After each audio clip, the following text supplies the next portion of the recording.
Welcome to TSAT. This is Eshwar Kumar. ఈ వీడియోలో మనం international current affairs of February 2026కి సంబంధించినటువంటి అంశాలను డిస్కస్ చేసుకోబోతూ ఉన్నాం. సో ఇక్కడ అంతర్జాతీయానికి సంబంధించి ఇటీవల యుద్ధం జరుగుతున్నటువంటి తరుణంలో మరి ఈ కాంపిటేటివ్ ఎగ్జామ్స్కి కావాల్సినటువంటి ఇన్ఫర్మేషన్ని మనం డిస్కస్ చేసుకోబోతూ ఉన్నాం. సో ఇక్కడ మనకు చూసుకున్నట్లయితే టూ సైడ్స్ గ్రూప్స్ ఉండడం జరిగింది. లైక్ ఒక సైడ్లో యునైటెడ్ స్టేట్స్ ఆఫ్ అమెరికా, దానితో పాటు ఇజ్రాయెల్ అనేటువంటి ఒక దేశం, ఇంకొక సైడ్లో ఇరాన్ అనేటువంటి ఒక దేశం రావడం జరిగింది. సో అయితే ఇక్కడ ఇజ్రాయెల్కి ఇరాన్కి మధ్య యుద్ధం జరుగుతున్నటువంటి తరుణంలో యునైటెడ్ స్టేట్స్ ఆఫ్ అమెరికా కూడా ఇన్వాల్వ్ అయ్యి ఇజ్రాయెల్ దేశంతో కలిసి ఇరాన్ ప్రాంతం పైన దాడులు చేస్తున్నారు. అదేవిధంగా ఇరాన్ అనేటువంటి దేశం కూడా ఈ ప్రాంతాల పైన దాడులు చేస్తుంది. దానితో పాటు ఇరాన్ అనేటువంటి ఒక దేశం ఇక్కడ యునైటెడ్ స్టేట్స్ ఆఫ్ అమెరికాకు చెందినటువంటి ఈ ఆర్మీ బేస్లు ఏవైతే ఉన్నాయో, మిలిటరీ బేసెస్ ఏవైతే ఉన్నాయో వాటిపైన కూడా దాడులు చేస్తూ ఉన్నారు. ఈ కోవలో మనకి ఇరాన్కి అంటే ఇక్కడ దగ్గరలో ఉన్నటువంటి యునైటెడ్ అరబ్ ఎమిరేట్స్ అనేటువంటి దేశం ఏదైతే ఉందో ఈ దేశంలో యునైటెడ్ స్టేట్స్ ఆఫ్ అమెరికాకు చెందినటువంటి ఆర్మీ బేస్లు కూడా ఉంటే వాటిపైన కూడా అటాక్ చేయడం జరిగింది. లైక్ ప్రపంచంలోనే ఎత్తైనటువంటి ఒక టవర్ బుర్జ్ ఖలీఫాగా చెప్పవచ్చు, దానిపైన కూడా దాడులు చేసేటువంటి క్రమం ఇరాన్ దేశము చేస్తూ ఉంది. సో అట్లా ఈ వార్ అనేటువంటిది స్టిల్ ఇప్పటికి కూడా జరుగుతూ ఉంది. కాబట్టి ఈ పాయింట్ ఆఫ్ వ్యూలో మనకు ఎగ్జామ్ పాయింట్ ఆఫ్ వ్యూలో తెలుసుకోవాల్సినటువంటి అంశాలు ఏవో ఉన్నాయో అవి మాత్రమే డిస్కస్ చేద్దాం. సో ముందుగా ఇక్కడ ఒక ప్లేస్ అనేటువంటిది ట్రెండింగ్లో ఉంది. దాన్నే ఆ ప్లేస్ని మనం ఏమని పిలుస్తున్నామంటే I can call it as strait of Hormuz అని పిలుస్తూ ఉంటాం. స్ట్రైట్ ఆఫ్ హార్మోజ్, దాన్ని జలసంధి, హార్మోజ్ జలసంధిగా మనం పిలుస్తూ ఉంటాం. మరి కోవలో ఏం గుర్తుపెట్టుకోవాలి అంటే ఈ స్ట్రైట్ ఆఫ్ హార్మోజ్ అనేటువంటిది ఏ రెండు ప్రాంతాల మధ్య ఉన్నటువంటి జలసంధి, అంటే ఏ రెండు ప్రాంతాలని కనెక్ట్ చేస్తూ ఉంటుంది ఈ జలసంధి అనేటువంటి ఆస్పెక్ట్స్లో ఒక అంశం గుర్తుపెట్టుకోవాలి. ఒక అంశం వచ్చేసి ఈ జలసంధి అనేటువంటిది ఈ మధ్యలో ఉంటుంది, ఇక్కడ ఇరాన్కి దగ్గరలో ఈ మధ్యలో ఉంటుంది. సో ఇది రెండు ప్రాంతాలని విభజన చేస్తుంది. ఒకటి పర్షియన్ గల్ఫ్ అని పిలుస్తూ ఉంటాం. So one is I can call it as a Persian Gulf అని పిలుస్తూ ఉంటాం. అదేవిధంగా పర్షియన్ గల్ఫ్ని అండ్ ఒమన్ అనేటువంటి ప్రాంతం ఏదైతే ఉందో ఒమన్ గల్ఫ్ని కనెక్ట్ చేస్తూ ఉంటుంది ఈ యొక్క స్ట్రెయిట్ ఆఫ్ హార్మోజ్ అనేటువంటి జలసంధి. ఇది దీని యొక్క వెడల్పు మనం చూసుకుంటే, ఈ యొక్క జలసంధి యొక్క వెడల్పు మనం చూసుకుంటే దాదాపు 33 కిలోమీటర్స్ మేర దాని యొక్క వెడల్పు అనేటువంటిది ఉంది. మరి ఎగ్జాక్ట్గా ఈ జలసంధి దగ్గరన ఈ యొక్క షిప్పులు, క్రూడ్ ఆయిల్ని క్యారీ చేసేటువంటి షిప్పులు ఆ ప్రయాణించేటువంటి వెడల్పు చూసుకుంటే కేవలము 3 కిలోమీటర్లు మాత్రమే ఉంటుంది విడ్త్. టోటల్గా అయితే జలసంధి 33 కిలోమీటర్ల వరకు ఉంటుంది. ద మెయిన్ ఏరియా ఎక్కడైతే షిప్స్ పాస్ అవుతూ ఉన్నాయో అది 3 కిలోమీటర్ల మేర వెడల్పు మాత్రమే ఉంటుంది. మరి స్ట్రెయిట్ ఆఫ్ హార్మోజ్ అనేటువంటిది చాలా ఇంపార్టెంట్ ప్లేస్ అన్నట్టు. ఎందుకు అంటే ఈ స్ట్రెయిట్ ఆఫ్ హార్మోజ్ నుంచే, అంటే ఈ జలసంధి నుంచి, హార్మోజ్ జలసంధి నుంచి దాదాపు 30% మేర ఆయిల్ అనేటువంటిది రవాణా అవుతూ ఉంటుంది. అంటే ఇక్కడ గల్ఫ్ దేశాల్లోనే లైక్ ఆయిల్ కలిగినటువంటి దేశాలు ఇరాన్ కావచ్చు, ఇక్కడ ఉన్నటువంటి ఇరాన్ కావచ్చు, ఇరాక్ కావచ్చు, సౌదీ అరేబియా కావచ్చు, యుఏఈ కావచ్చు, ఖతార్ కావచ్చు. సో ఈ దేశాలలో ఆయిల్ ఉత్పత్తి ఏదైతే జరుగుతుందో ఆ ఉత్పత్తి అనేటువంటి ఆయిల్ అంతా కూడా ఈ స్ట్రెయిట్ హార్మోజ్ జలసంధి మీదగానే ప్రపంచ దేశాలకు ఎగుమతి అవుతుంది, ఇంక్లూడింగ్ ఇండియాకి కూడా. ఇక్కడ ఉన్నటువంటి భారతదేశం ఏదైతే ఉందో, భారతదేశం దగ్గర ఉన్నటువంటి కాండ్లా పోర్ట్ ఏదైతే ఉందో ఆ కాండ్లా పోర్ట్ వరకు కూడా మనకు ఆయిల్ అనేటువంటిది స్ట్రెయిట్ ఆఫ్ హార్మోజ్ నుంచే వస్తుంది అనమాట. అంటే ఒకవేళ స్ట్రెయిట్ ఆఫ్ హార్మోజ్ అనేటువంటిది ఏ కారణం చేతైనా మూత పడితే, లాక్ అయితే దాని యొక్క ప్రభావం ప్రపంచ దేశాలపైన కూడా ఉంటుంది, ఇంక్లూడింగ్ ఇండియా పైన కూడా. ఏ విధంగా ఉంటుంది? ఆయిల్ అనేటువంటిది మన దేశానికి దిగుమతి రాదు కాబట్టి ఆటోమేటిక్గా ఆయిల్ ప్రైజెస్ అనేటువంటివి పెరుగుతాయి కాబట్టి దట్ ఈస్ ద పాయింట్. మరి ఈ కారణంతో ఇక్కడ ఈ స్ట్రెయిట్ ఇప్పుడు ఇటీవల ఇరాన్కు, యుఎస్ఏకి, ఇజ్రాయెల్కి మధ్య యుద్ధం జరుగుతున్నటువంటి సందర్భాన ఇరాన్ దేశం ఏమన్నది అంటే ఈ స్ట్రెయిట్ ఆఫ్ హార్మోజ్ని మేము మూసివేస్తున్నాం, క్లోజ్ చేస్తూ ఉన్నాం, ఇక్కడ ఎటువంటి నౌకలు ప్రయాణించడానికి వీలు లేదు అని చెప్పేసి ఆర్డర్స్ని పాస్ చేయడం జరిగింది. ఇది ఒక ఆస్పెక్ట్ ఇక్కడ. అంటే మరి ఇరాన్ ఆ విధంగా దాన్ని క్లోజ్ చేయవచ్చా అంటే చేయకూడదు. ఎందుకు చేయకూడదు అంటే ఈ స్ట్రెయిట్ ఆఫ్ హార్మూజ్ అనేటువంటిది కేవలము ఇరాన్ దేశానికో, ఇరాన్ ప్రాంతానికో, లేదా ఇజ్రాయెల్‌కో, లేదా యూఎస్ఏకో, లేదా యూఏకో చెందినటువంటిది కాదు. ఇది అన్ని దేశాలకు చెందినటువంటిది అనమాట. ఏ విధంగా అన్ని దేశాలకు చెందుతుంది అంటే ఈ స్ట్రెయిట్ ఆఫ్ హార్మూజ్ పైన కంట్రోల్ ఎవరికి ఉంటుంది అంటే యుఎన్ క్లాస్ అనేటువంటి సంస్థకి ఉంటుందన్నట్టు. దాన్ని United Nations Convention on law of the సీగా మనం చెప్తూ ఉంటాం. యుఎన్ క్లాస్ అని అంటాం. United Nations Convention on law of the sea అనేటువంటి ఒక ఇంటర్నేషనల్ బాడీ ఉంది. వాళ్ళకి సో స్ట్రెయిట్ ఆఫ్ హార్మూజ్ని కంట్రోల్ చేసేటువంటి అధికారము వీళ్ళకి మాత్రమే ఉంటుంది.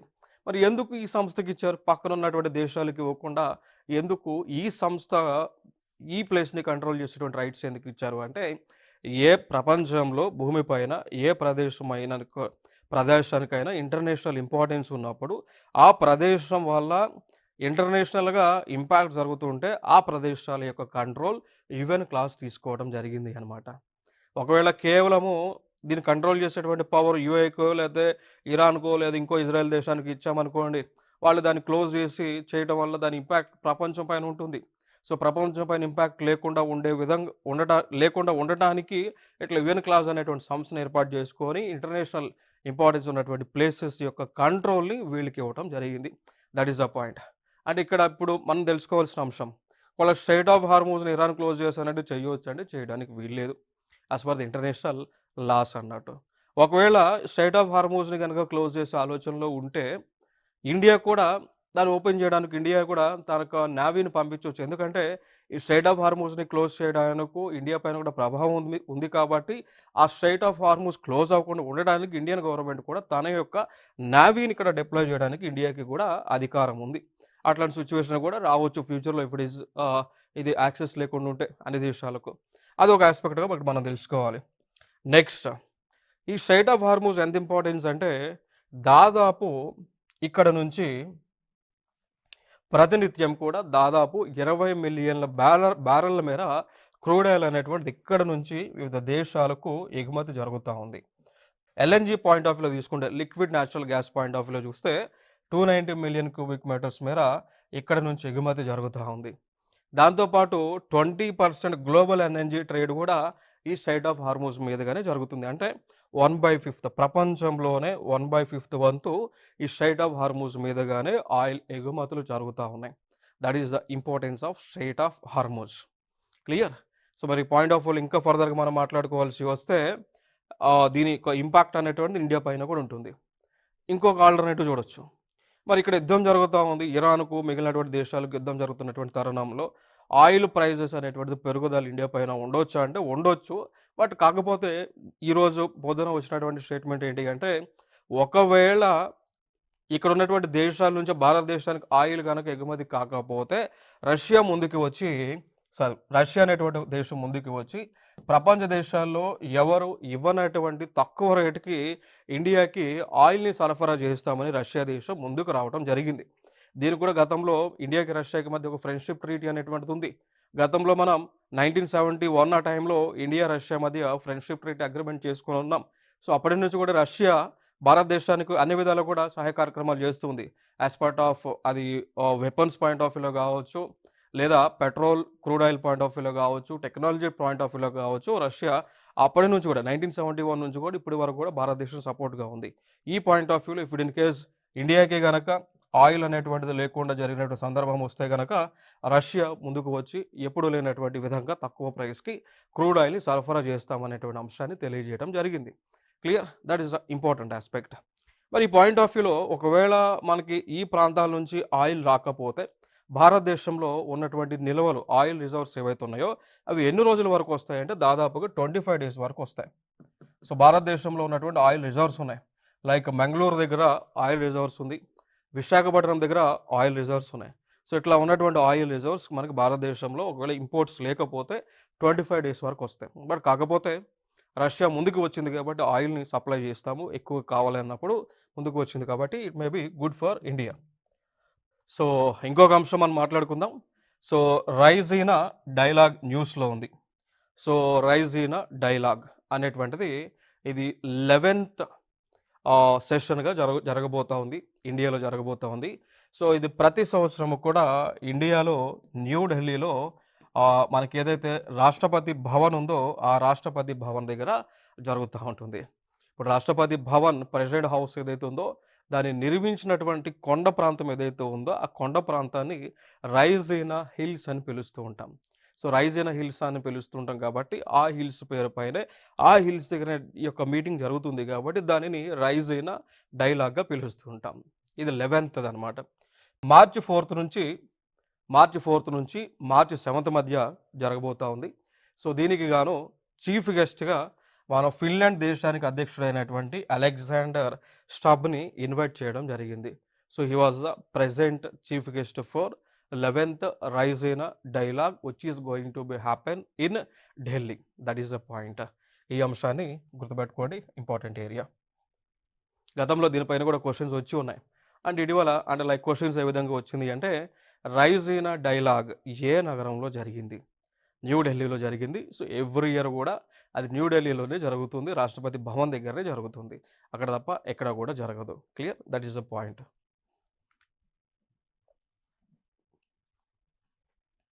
ఇంకొక అంశం మనకి వెలుగులోకి రావడం జరిగింది. అంశం ఏంటి అంటే ఇక్కడ సైంటిస్టులు ఒక అంశాన్ని కనుగొన్నారు. ఏ అంశం కనుగొన్నారు? భూమిపైకి జీవులు అనేటువంటివి 541 మిలియన్ ఇయర్ల క్రితమే 541 మిలియన్ల క్రితమే భూమిపైకి జీవులు వచ్చాయి అనేటువంటి అంశాన్ని సైంటిస్టులు కనుగొనడం జరిగింది. ఆ కనుగొన్నటువంటి సైంటిస్టులు కూడా మిట్కి చెందినటువంటి వారు, మిట్ యూనివర్సిటీకి చెందినటువంటి వారు కనుగొనడం జరిగింది. సో ఇనిషియల్గా వచ్చినటువంటి జీవులు ఇక్కడ కనిపిస్తూ ఉంది చూడండి. సో ఇమేజ్, ఇవి స్పాంజెస్ అని అంటాం. సో ఈ స్పాంజెస్ లాంటి జీవులు ముందుగా భూమిపైన ఏర్పడినాయి అని చెప్తూ ఉన్నారు. క్లియర్? సో ఇవి సాఫ్ట్ స్పాంజెస్ అనమాట, మృదువైనటువంటి చర్మము శరీరము కలిగినటువంటి స్పాంజెస్. ఇవి సముద్రాల్లో మొట్టమొదటిసారిగా ఇవి ఉత్పత్తి అయినాయి. అక్కడ నుంచి క్రమేపీ సెల్స్ అనేటువంటి వచ్చినాయి. సెల్ నుంచి ఫర్దర్గా రకరకాల జీవులు ఉత్పత్తి అయ్యాయని ఈ రిపోర్ట్ యొక్క సారాంశం. ఈ యొక్క ఇన్ఫర్మేషన్ అంతా కూడా ఈ proceedings of the national academy of sciences అనేటువంటి ఒక మ్యాగజైన్ ఏదైతే ఉందో ఆ మ్యాగజైన్లో ఈ ఇన్ఫర్మేషన్ మొత్తాన్ని కూడా పబ్లిష్ చేయడం జరిగింది. అదొక ఇన్ఫర్మేషన్గా మనం చెప్పవచ్చు. క్లియర్? సో ఫైనల్గా జీవులు భూమిపైకి ఎప్పుడు వచ్చినాయి? 541 మిలియన్ల సంవత్సరాల క్రితమే భూమిపైకి జీవులు వచ్చినాయి. అక్కడ నుంచి సో ఇక గ్రోత్ అనేటువంటి జరిగి, సెల్ డివిజన్ జరిగి, సెల్ ఎక్స్పాన్షన్ జరిగి క్రమేపీ రకరకాల జీవులు లైక్ యానిమల్స్ కానీ లేకపోతే హ్యూమన్ బీయింగ్స్ కానీ ప్లాంట్స్ అండ్ ట్రీస్ కానీ ఇవన్నీ కూడా రావడం జరిగింది. నెక్స్ట్ ఇంకొక అంశం, ట్రెండింగ్లో ఉన్నటువంటి అంశం, ఇటీవల యునైటెడ్ స్టేట్స్ ఆఫ్ అమెరికా అదేవిధంగా ఇజ్రాయెల్ దేశానికి చెందినటువంటి వీళ్ళిద్దరూ కూడా ఇరాన్ దేశం పైన అటాక్ చేసి ఇరాన్ దేశంలో సుప్రీం లీడర్ అయినటువంటి అయతుల్లా అలీ ఖమేనీని వారి పైన అటాక్ చేయడం జరిగింది. వారు చనిపోవడం జరిగింది. సో ఆ చనిపోయినటువంటి క్రమంలో దానికి సంబంధించినటువంటి ఆపరేషన్స్ని ఒకసారి మనం చూస్తే ఇజ్రాయెల్ లాంచ్ చేసినటువంటి ఆపరేషన్ పేరు ఆపరేషన్ లయన్స్ రోర్ అని, అదేవిధంగా United states of America launch చేసినటువంటి ఆపరేషన్ పేరు ఆపరేషన్ ఎపిక్ ఫరీ అని మనం చెప్తూ ఉంటాం. దీనికి రిటాలియేషన్లో కూడా ఇరాన్ ప్రభుత్వం కూడా స్ట్రాంగ్గా రిటాలియేషన్ ఇచ్చేటువంటి కార్యక్రమాలు కూడా చేస్తూ ఉందని చెప్తూ ఉన్నారు. సో అదొక డిఫరెంట్ ఆస్పెక్ట్. ఈ పాయింట్ ఆఫ్ వ్యూలో మనం ఇక్కడ గుర్తుపెట్టుకోవాల్సింది, ఎగ్జామ్ పాయింట్ ఆఫ్ వ్యూ గుర్తుపెట్టుకోవాల్సినటువంటి అంశాలు మనం చూసుకుంటే ఇజ్రాయెల్ లాంచ్ చేసినటువంటి ఆపరేషన్ పేరు ఆపరేషన్ లయన్స్ రోర్. ఇక్కడ యుఎస్ లాంచ్ చేసినటువంటి ఆపరేషన్ పేరు ఆపరేషన్ ఎపిక్ ఫరీ అని చెప్తూ ఉంటాం. బట్ ఇండియా పాయింట్ ఆఫ్ వ్యూలో చెప్పాల్సి వస్తే ఇండియాలో ఏ ఆపరేషన్స్ లేవు రెలవెంట్లో, కాబట్టి there is no relevant information related to India. So ఇండియాకి సంబంధించి రీసెంట్ ఆపరేషన్ అంటే ఆపరేషన్ సింధూర్ ఒకటి ఉంది. సో ఆపరేషన్ సింధూర్ దేనికి సంబంధించి పాకిస్తాన్లో ఉన్నటువంటి ఉగ్రవాదులను హతమార్చాలనేటువంటి ఉద్దేశంతో లాంచ్ చేసినటువంటి ప్రాజెక్ట్ అది ఆపరేషన్ సింధూర్. ఇంకొక అంశం మనం చూడవచ్చు ఇక్కడ, ఇండియా ఇజ్రాయెల్ దేశానికి చెందినటువంటి ఆర్టిఫిషియల్ ఇంటెలిజెన్స్తో ఉపయోగించేటువంటి ఆ మిసైల్స్లను కొనుగోలు చేయబోతూ ఉన్నారు. Clear? So India is Israel AI powered 6th generation sky sting BVR మిసైళ్లను కొనుగోలు చేసేటువంటి కార్యక్రమాన్ని చేయబోతూ ఉన్నారు. మరి ఈ మిసైల్ యొక్క అంటే sky sting BVR BVR missile యొక్క ఉద్దేశ్యం ఏంటి అంటే, ఈ మిసైల్ అనేటువంటిది మన భారతదేశంలో ఉపయోగించేటువంటి Tejas MK-1A and Sukhoi SU-30 MK-1 లాంటి విమానాలకు కూడా, యుద్ధ విమానాలకు ఈ మిసైల్స్‌ని డిప్లాయ్ చేయవచ్చు అనమాట. వీటి యొక్క కెపాసిటీ చూస్తే, ఈ యొక్క మిసైల్స్ యొక్క కెపాసిటీ గనుక మనం చూస్తే స్ట్రైక్ రేంజ్ వచ్చేసి 250 కిలోమీటర్స్. సో, ఏదైతే మనకు ఈ స్కై స్టింగ్ అనేటువంటి బీవీఆర్ మిసైల్స్ ఉన్నాయో, అంటే బీవీఆర్ అంటే బియాండ్ విజువల్ రేంజ్ మిసైల్స్ ఏవైతే ఉన్నాయో, అవి 250 కిలోమీటర్ దూరంలో ఉన్నటువంటి టార్గెట్‌ని కూడా ఛేదించగలవు అనమాట. మరి వీటి యొక్క బరువు మనం చూసుకుంటే దాదాపు 180-200 కేజీల మధ్య ఈ యొక్క మిసైల్ యొక్క బరువు అనేటువంటిది ఉంటుంది. మరి ఇవి ఎంత వేగంతో ప్రయాణిస్తాయి అంటే మాక్ 5 వేగంతో ప్రయాణిస్తాయి. మాక్ 5 అనమాట. సో, మాక్ 5 వేగంతో ప్రయాణిస్తాయి. అంటే మాక్ అనేటువంటిది జనరల్‌గా it is a unit for speed of weapons. ఈ యొక్క యుద్ధ విమానాలకు సంబంధించి అవి ఎంత వేగంతో వెళ్తాయి, లేదా యుద్ధ విమానాలు కానీ, మిసైల్స్ కానీ వాటి యొక్క వేగాన్ని మ్యాక్‌లో కొలుస్తూ ఉంటారు. అంటే 1 మ్యాక్ ఈజ్ ఈక్వల్ టు ఎంత అంటే 1236 కిలోమీటర్ల పర్ అవర్. అంటే మ్యాక్ అనేది స్పీడ్ కొలుస్తుంటారు. ఎవరి స్పీడు? మిసైల్ యొక్క స్పీడ్ అనమాట. అంటే 1 మ్యాక్ ఈజ్ ఈక్వల్ టు దాని స్పీడ్ పాయింట్ ఆఫ్ వ్యూలో చెప్పాలి అంటే 1236 కిలోమీటర్లు ప్రతి గంటకు. అంటే మిసైల్ అనేటువంటిది ఒకసారి లాంచ్ చేస్తే గంటకి 1236 కిలోమీటర్ల మేర వెళ్తూ ఉంటుందన్నట్టు. సో, ఇదొక అంశంగా మనం చెప్పొచ్చు. ఇక్కడ ఇంకొక అంశం మనకి న్యూస్‌లో ఉంది. యునైటెడ్ అరబ్ ఎమిరేట్స్ వారు సెంట్రల్ బ్యాంక్‌కి సంబంధించినటువంటి ఒక కొత్త క్లౌడ్ ప్లాట్‌ఫార్మ్‌ని ఏర్పాటు చేశారు. దాన్ని UAE central bank launches world's first sovereign financial cloud platform అంటాం. సో, సోవరీన్ ఫినాన్షియల్ క్లౌడ్ ప్లాట్‌ఫార్మ్‌ని యునైటెడ్ అరబ్ ఎమిరేట్స్ వారు లాంచ్ చేయడం జరిగింది. దీని యొక్క ముఖ్య ఉద్దేశ్యం ఏంటి? ఎందుకు లాంచ్ చేశారు అంటే, యునైటెడ్ అరబ్ ఎమిరేట్స్ దేశంలో ఉన్నటువంటి ఒక ఇంపార్టెంట్ డేటా ఏదైతే ఉంటుందో, ఫినాన్షియల్ ఆస్పెక్ట్స్‌కి సంబంధించినటువంటి డేటాను ఆ దేశంలోనే భద్రపరచడానికి తీసుకొచ్చినటువంటి ఇది ఒక ప్లాట్‌ఫార్మ్, క్లౌడ్ ప్లాట్‌ఫార్మ్ అనమాట. అంటే యునైటెడ్ అరబ్ ఎమిరేట్స్‌కి దేశంలో ఉన్నటువంటి ప్రజల యొక్క ఆర్థికపరమైనటువంటి అంశాలు ఏ దేశానికి కూడా వెళ్ళకుండా, ఏ దేశంలో కూడా భద్రపరచకుండా స్థానిక దేశంలోనే, ఆ దేశంలోనే భద్రపరుస్తారు. అంటే ఇక్కడ డేటా లీకేజ్ అనేటువంటిది లేకుండా, ఫినాన్షియల్ డేటా లీకేజ్ లేకుండా తగు చర్యలను తీసుకుంటూ ఉన్నారు. దట్ ఈస్ ద ఇంపార్టెంట్ ఆస్పెక్ట్‌గా మనం చెప్పవచ్చు. మరి ఈ కోవలోనే ఇక్కడ ఇండియన్ గవర్నమెంట్ కూడా ఆర్‌బీఐ యొక్క ఆధ్వర్యంలో ఒక కరెన్సీని తీసుకొచ్చారు. దాన్ని సెంట్రల్ బ్యాంక్ డిజిటల్ కరెన్సీ అని అంటాం. So, CBDC central bank digital currency అని అంటాం. సో, ఈ సెంట్రల్ బ్యాంక్ డిజిటల్ కరెన్సీ ఏదైతే ఉందో, ఈ డేటాని కూడా ఈ విధంగా క్లౌడ్ ప్లాట్‌ఫార్మ్‌లో ఆన్‌లైన్‌లో ఎన్క్రిప్ట్ చేస్తూ ఉన్నారు. సో, ఒకసారి ఈ ఇన్ఫర్మేషన్ ఎన్క్రిప్ట్ చేస్తే డీక్రిప్ట్ అనేటువంటిది చేయడానికి ఎవరికీ కూడా పాసిబిలిటీ లేకుండా ఉండే విధంగా డేటాని ఎన్క్రిప్ట్ చేస్తూ ఉన్నారు. సో, ఇది Reserve Bank of India launch చేసింది. Like financial infrastructure point of వ్యూలో లాంచ్ చేయడం జరిగింది. క్లియర్? సో, ఫైనల్‌గా యునైటెడ్ అరబ్ ఎమిరేట్స్ వారు ఏం చేశారు? ఫినాన్షియల్ డేటాని స్టోర్ చేయడానికి వాళ్ళు సోవరీన్ ఫినాన్షియల్ క్లౌడ్ ప్లాట్‌ఫార్మ్ తీసుకొస్తే, ఇండియన్ గవర్నమెంట్ ఏం చేసింది అంటే డిజిటల్ ఫినాన్షియల్ ఇన్ఫ్రాస్ట్రక్చర్ తీసుకురావడం జరిగింది. దీని ambition central bank digital currency డేటాని స్టోర్ చేయటం. వీళ్ళ యుఏఈ యొక్క అంబిషన్ ఏంటి అంటే టోటల్‌గా ఫినాన్షియల్ డేటా అంతా కూడా స్టోర్ చేయటం ఆ దేశాల్లో. That is the point. ఇక్కడ ఒక 2 లేక్స్ న్యూస్‌లో ఉన్నాయి. సో, న్యూస్‌లో ఉన్నాయి కాబట్టి అవి ఏ దేశానికి చెందినవి అనేటువంటి ఆస్పెక్ట్స్‌లో క్వెషన్స్ రావడానికి ఛాన్స్ ఉంది. సో, ముందుగా మనం చూస్తే ఆ 2 లేక్స్ ఏంటి అంటే, ఒక లేక్ వచ్చేసి లేక్ కోంబి అండ్ తుంబా. సో, 2 లేక్‌లు ఉన్నాయి. సో, 2 లేక్‌లు కూడా డెమోక్రాటిక్ రిపబ్లిక్ ఆఫ్ కాంగోలో, సో, DRC అని అంటాం. డెమోక్రాటిక్ రిపబ్లిక్ ఆఫ్ కాంగోలో ఒక 2 లేక్స్ న్యూస్‌లో ఉన్నాయి. ఒక లేక్ వచ్చేసి లేక్ మై డోంబి అని అంటాం. ఇంకో లేక్ వచ్చేసి తుంబా లేక్‌గా మనం పిలుస్తూ ఉంటాం. క్లియర్? సో, తుంబా లేక్‌గా మనం పిలుస్తూ ఉంటాం. ఈ 2 లేక్‌లు కూడా న్యూస్‌లో ఉండటం జరిగింది. ఎందుకు న్యూస్‌లో ఉన్నాయంటే, ఈ 2 లేక్‌ల ద్వారా ఎక్కువ మోతాదులో కార్బన్ డయాక్సైడ్ అనేటువంటిది రిలీజ్ అవుతా ఉంది.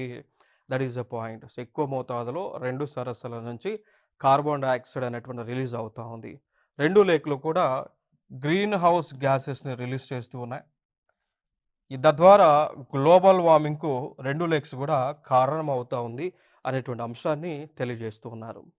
అంటే కార్బన్ డయాక్సైడ్ అనేటువంటిది రిలీజ్ చేస్తే గ్లోబల్ గ్రీన్ హౌస్ గ్యాస్ ఏ విధంగా అవుతుంది అనేటువంటి ఆస్పెక్ట్స్‌లోకి వెళ్తే, అసలు గ్రీన్ హౌస్ గ్యాసెస్‌కి ఎగ్జాంపుల్స్ ఏమేమి ఉంటాయంటే, ఏ ఏ గ్యాస్‌లు ఉంటాయంటే, ఒకటి కార్బన్ డయాక్సైడ్ అని అంటాం, కార్బన్ మోనాక్సైడ్ అని అంటాం, పార్టిక్యులేట్ మ్యాటర్ 2.5 అని అంటాం, పార్టిక్యులేట్ మ్యాటర్ 10 అని అంటాం, నైట్రోజన్ ఆక్సైడ్ అని అంటాం, సల్ఫర్ ఆక్సైడ్ అని పిలుస్తూ ఉంటాం. దీనితో పాటు మీథేన్ CH4 మీథేన్ అంటాం. దానితో పాటు వాటర్ వేపర్ ఇవన్నీ కూడా ఇవన్నీ కూడా green house gases. So, gases వల్ల భూమి యొక్క తాపం అంటే భూమి యొక్క సగటు ఉష్ణోగ్రతలు అనేటువంటివి పెరుగుతూ ఉంటాయి. కాబట్టి ఇవి రిలీజ్ అవుతూ ఉన్నాయి కాబట్టి ఈ గ్యాసెస్ అనేటువంటివి ఇక్కడ అంటే మేజర్‌గా కార్బన్ డయాక్సైడ్ అనేటువంటిది రిలీజ్ అవుతుంది కాబట్టి, ఆ ఉద్దేశంతోనే 2 లేక్స్ కూడా న్యూస్‌లో ఉన్నాయి. సో, ఫైనల్‌గా మనం గుర్తుపెట్టుకోవాల్సినటువంటి అంశాలు ఏంటి అంటే, లేక్స్ మై డోంబి ఏ ప్రదేశంలో ఉంది? డెమోక్రాటిక్ రిపబ్లిక్ ఆఫ్ కాంగో అంటే ఆఫ్రికా దేశంలో ఉంది. అదేవిధంగా లేక్ తుంబా. సో, ఇది కూడా ఎక్కడుంది అంటే కాంగోలోనే ఉన్నటువంటి ప్రాంతం.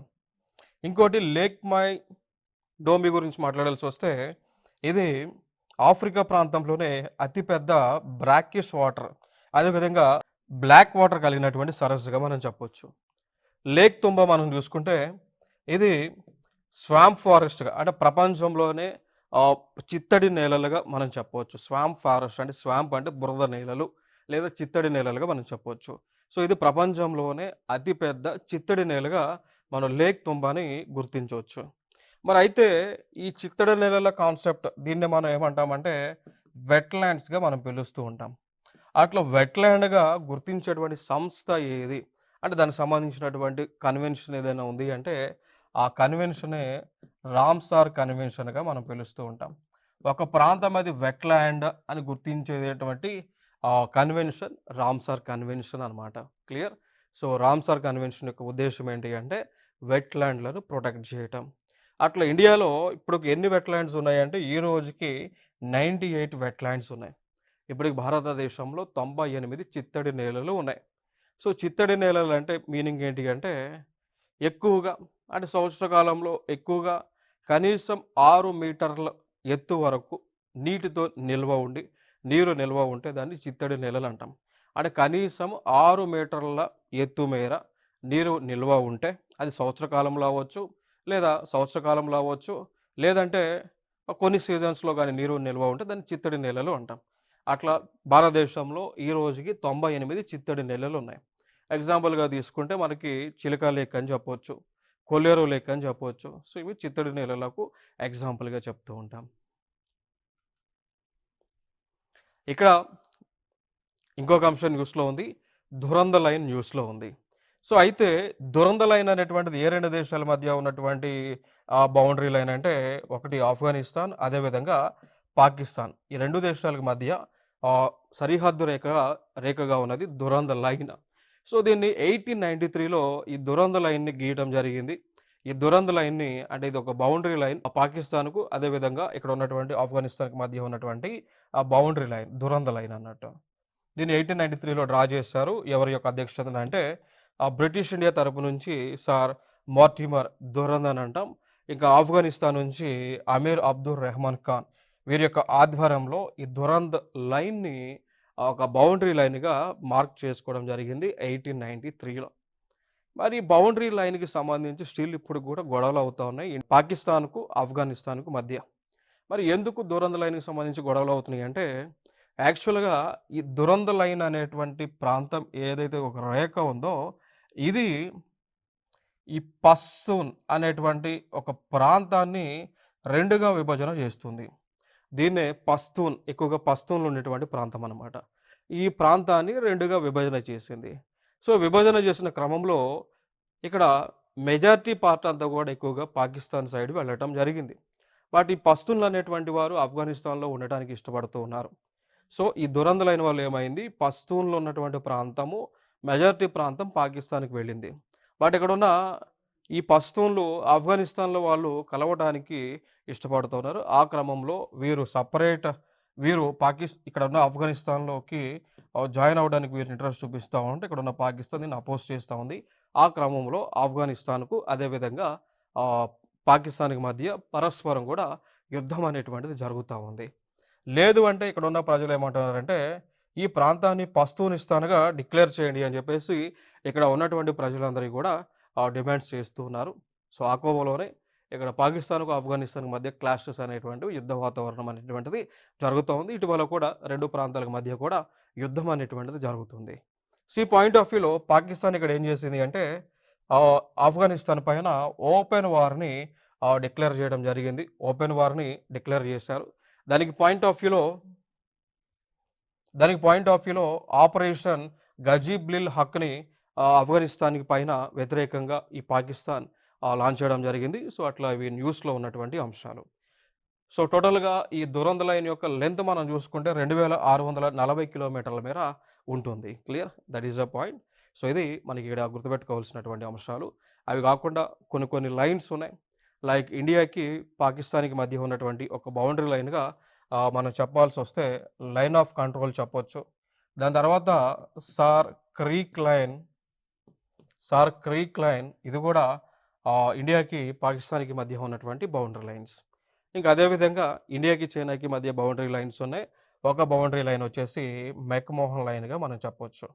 క్లియర్? దాంతోపాటు లైన్ ఆఫ్ యాక్చువల్ కంట్రోల్. ఇవి ఇండియాకి అండ్ చైనాకి మధ్య ఉన్నటువంటి బౌండరీ లైన్స్. సో, మరిన్ని కాన్సెప్ట్స్ నెక్స్ట్ వీడియోలో డిస్కస్ చేద్దాం. Thank you so much.